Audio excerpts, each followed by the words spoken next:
ಅಮ್ಮ ಹುಷಾರಮ್ಮ.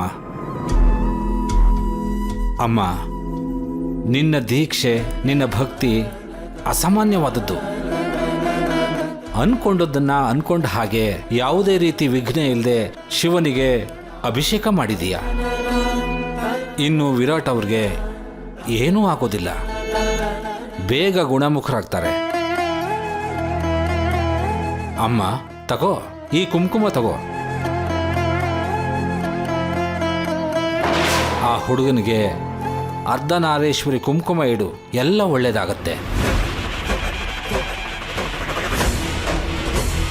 ಹಾಗೆ ಆಗ್ಲಿ ಪುರೋಹಿತ್ರೆ. ಹೋಗಿ ಬರ್ತೀನಿ. ಹೋಗಿ ಬಾ ತಾಯಿ.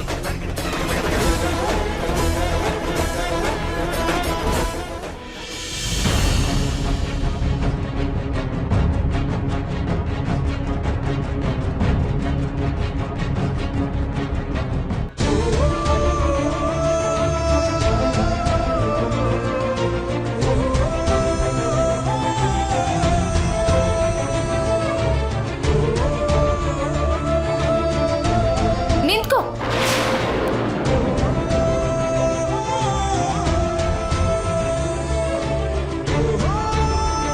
ಎಲ್ಲಿಗೆ ಹೋಗ್ತಿದ್ಯಾ? ವಿರಾಟ್ ಸರ್ ಹತ್ರ. ಯಾಕೆ? ಸತ್ತಿದಾನ ಬದುಕಿದಾನ ಅಂತ ನೋಡೋದಕ್ಕೆ ಹೋಗ್ತಿದ್ಯಾ?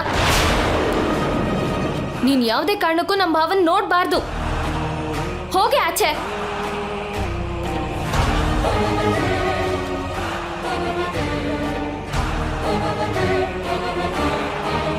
ಅದಾಗಲ್ಲ, ನಾನು ಹೇಳೋದನ್ನ ಒಂದ್ಸಲ ಕೇಳಿ. ಏನ್ ನೀನ್ ಹೇಳೋದು ನಾವ್ ಕೇಳೋದು? ವಿರಾಟ್ನ ಈ ಸ್ಥಿತಿಗೆ ತಂದಿದ್ದೆ ನೀನು, ಮತ್ತೆ ಒಳಗ್ ಹೋಗಿ ಏನ್ ಮಾಡ್ತೀಯಾ? ವಿರಾಟ್ ಸರ್ ಬೇಗ ಹುಷಾರಾಗ್ಬೇಕು, ಅವ್ರಿಗೆ ಪ್ರಜ್ಞೆ ಬರ್ಬೇಕು ಅಂತ ದೇವಸ್ಥಾನಕ್ಕೆ ಹೋಗಿ ಅರ್ಚನೆ ಮಾಡಿಸ್ಕೊಂಡ್ ಬಂದೆ.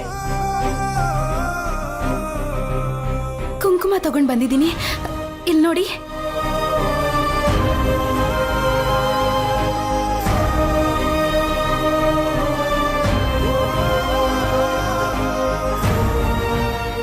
ಈ ಕುಂಕುಮ ಹಚ್ಚಿದ್ರೆ ವಿರಾಟ್ ಸರ್ಗೆ ಯಾವುದೇ ತೊಂದರೆ ಆಗಲ್ಲ. ಓಹೋ, ಮಗುನು ಗೆಲ್ತಾರೆ, ತೊಟ್ಲು ತೂಗ್ತಾರಂದ್ರೆ ಇದೇನಾ?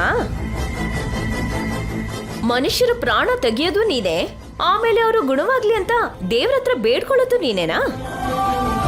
ತುಂಬಾ ಚೆನ್ನಾಗಿದೆ ನಿನ್ ನಾಟಕ. ನಾಟಕ ಆಡಕ್ಕೆ ಅಂತಾನೆ ಹುಟ್ಟಿದಾಳಲ್ಲ, ಹೀಗ್ ನಾಟಕ ಆಡೆ ಎಲ್ಲರ ಮನೆನೂ ಹಾಳು ಮಾಡಿದ್ದು. ನೋಡಮ್ಮ ತಾಯಿ, ನೀನ್ ನಮಗ್ ಮಾಡಿರೋ ಒಳ್ಳೇದು ಸಾಕು, ನಮ್ಗಾಗಿರೋ ನಷ್ಟನೂ ಸಾಕು. ಮರ್ಯಾದೆಯಿಂದ ನೀನಿವಾಗ ಇಲ್ಲಿಂದ ಹೊರಟು ಹೋದ್ರೆ ನಿನಗೆ ಒಳ್ಳೇದು.